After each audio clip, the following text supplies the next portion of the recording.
Սիրելի ներկաներ, հարգելի հյուրեր, տիկնակ եւ պարոնայք։ Այսօր անվտանգային հարցերով միջազգային այս համաժողովը տեղի ունենում ոչ պատահական վայրում։ 2022 թվականից երբեմնի ամենահանգիստ, անվտանգ, տուրիստական կենտրոն հանդիսացող Ջերմուկ քաղաքը վերածվել է սահմանագծի։ Եվ ցավոք մեր սուվերեն տարածքների խախտումներ են տեղի ունեցել ոչ միայն այստեղ, այլ նաև Սյունիքում, Գեղարքունիքում, Տավուշում, Արարատում։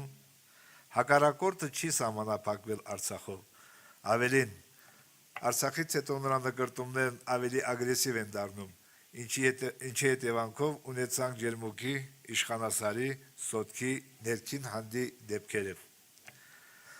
Հայաստանի սահմանները երբեք այսքան փոքր չեն եղել։ Մենք երբեք այսքան փոքր քարտեզ չենք ունեցել։ Եվ այս գիտակցումը մեզ բոլորիս հանգիստ չի տալիս։ Բայց դժվար ժամանակները մեզ ստիպում են լինել ավելի խելացի, ավելի ճկուն, ավելի ուժեղ եւ միասնական։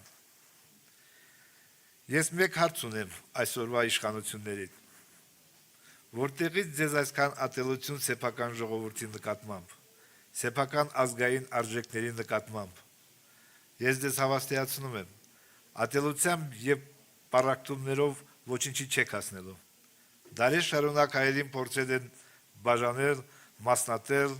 բայց հայը իր մեջ ուժ է գտել միավորվելու եւ հաղթանակ կերտելու։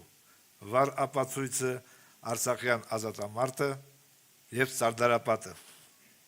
Սարդարապատի ճակատամարտը մեր միասնության խորհրդանիշն է, որի արդյունքում կերտվեց Հայաստանի առաջին հանրապետությունը, որովհետեւ կողք կողքի կռվում էին գյումրեցիները, երևանցիները, էջմիածիները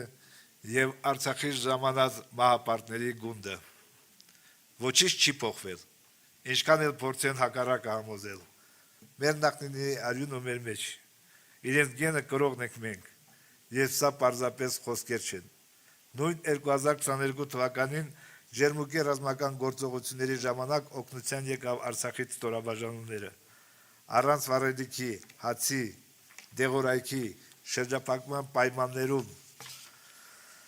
արցախցիները իրենց արյան կանչով եկան իսատարում իրենց եղբայրների։ Այդպես եղել է, այդպես էլ կլինի։ Փոխվել է ժամանակակից պատերազմների փիլիսոփայությունը եւ տրամաբանությունը։ Մեր աչքերի առաջ տեղի են ունենում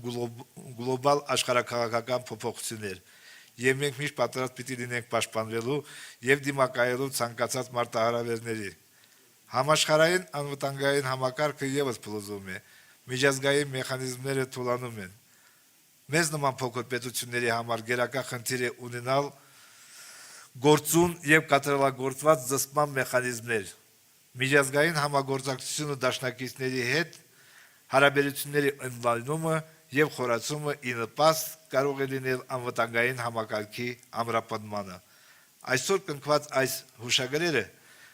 մեր ուժեղ խաղաղության առաջին քայլերն են դեր։ Մենք ընդլայնելու ենք մեր համագործության շրջանակները։ Հայաստանին պետք է նոր եւ ուժեղ առաջնորդ։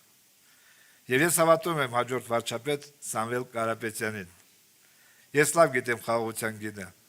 եւ գիտեմ, թե ինչպես ապահովել կայուն, երկարաժամկետ եւ ուժեղ խաղաղություն։ Շնորհակալություն։